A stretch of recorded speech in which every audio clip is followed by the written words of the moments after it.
دنیا کا سب سے امیر ملک کون سا ہے؟ اس کا جواب تقریباً سبھی جانتے ہیں، کیونکہ امریکہ ایک صدی سے سب سے بڑی اکانومی اور سب سے مضبوط آرمی کا مالک ہے۔ کیا امریکہ کا یہ نمبر 1 پوزیشن برقرار رہے گا یا چائنا اسے معیشت کی جنگ میں شکست دے دے گا؟ تو آئیے جانتے ہیں آج کی اس ویڈیو میں کہ کیسے امریکہ دنیا کی امیر کنٹری بنی اور کون سا ملک اسے اس اکانومی کی جنگ میں ہرا سکتا ہے۔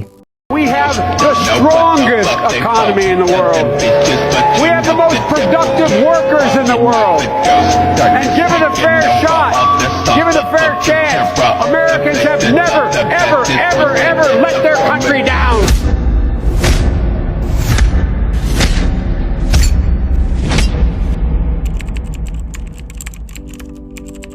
دوسری جنگ عظیم کے اختتام سے ہی امریکہ کا عالمی جی ڈی پی میں 50% شیئر تھا، چونکہ اب یہ تقریباً 25% رہ گیا ہے، لیکن اس کا ہرگز یہ مطلب نہیں کہ کوئی دوسرا ملک اس سے آگے نکل گیا ہے۔ پچھلے کئی سالوں سے کئی ملک اس ریس کا حصہ رہے، لیکن امریکہ کے قریب بھی نہ آ سکے۔ البتہ ایک ملک امریکہ کے بہت قریب آ چکا ہے اور وہ ہے چائنا۔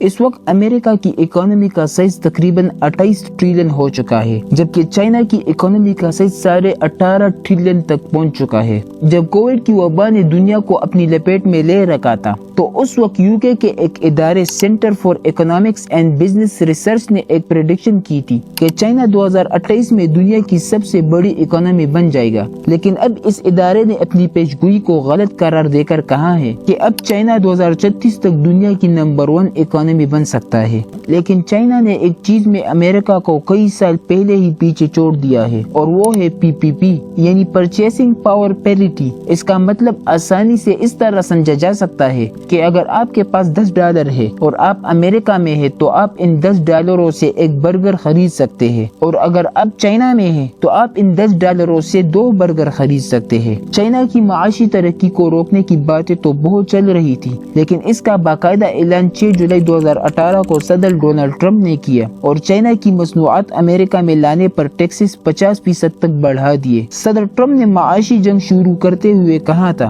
کہ معاشی جنگیں اچھی ہوتی ہے، انہیں جیتنا آسان ہوتا ہے۔ امریکہ نے تیزی سے ترقی کرنے والی چائنا کی موبائل کمپنی ہواوی کو امریکہ میں بین کر دیا۔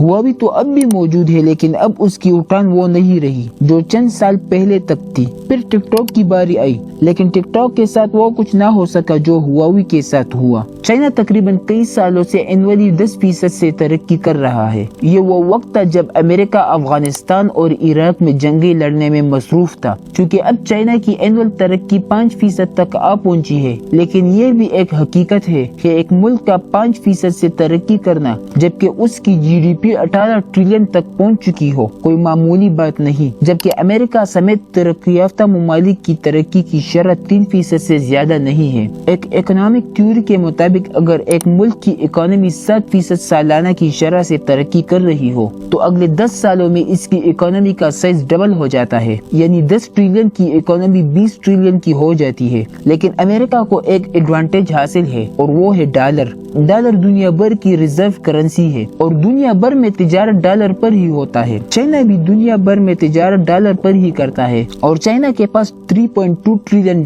کے ریزرو ہے، اور جب تک امریکہ کو یہ ایڈوانٹیج حاصل ہے، اکانومی کے اس جنگ میں اسے ہرانا ناممکن تو شاید نہ ہو، لیکن مشکل ضرور ہے۔